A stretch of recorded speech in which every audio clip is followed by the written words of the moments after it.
चाणक्य और चंद्रगुप्त, एक साधु और एक बालक की वो कहानी जिसने पूरे भारत को बदल दिया।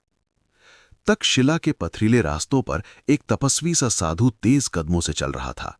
उसकी आंखों में आग थी, माथे पर लगातार धूप से कड़ा पड़ चुका तिलक और चेहरे पर ऐसा तेज कि उसे देखते ही लोग रास्ता छोड़ दें। यह साधु कोई साधारण व्यक्ति नहीं था। ये वो मन था जो आने वाले समय में भारत के इतिहास को बदलने वाला था। नाम आचार्य चाणक्य। वो अपने मन में एक ही विचार लिए घूम रहा था। इस धरती को एक ऐसे राजा की आवश्यकता है जो सच में राष्ट्र का पुत्र हो, न कि सिंहासन का गुलाम।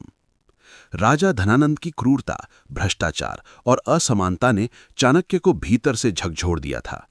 उन्हें मालूम था कि अगर भारत को बचाना है तो एक नया सम्राट चाहिए, दृढ़, बुद्धिमान, करुणामय और प्रखर।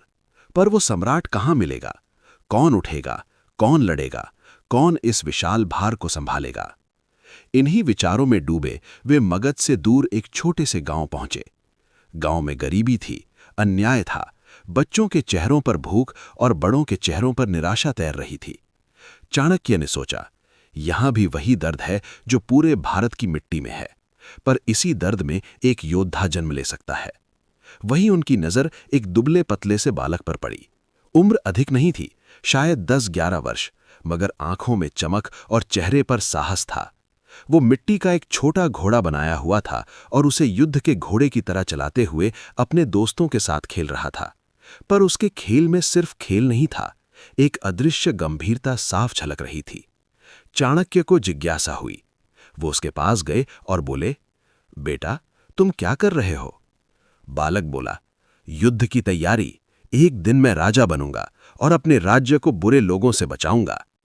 चाणक्य मुस्कुराए, राजा? क्या तुम जानते हो राजा बनने के लिए क्या चाहिए?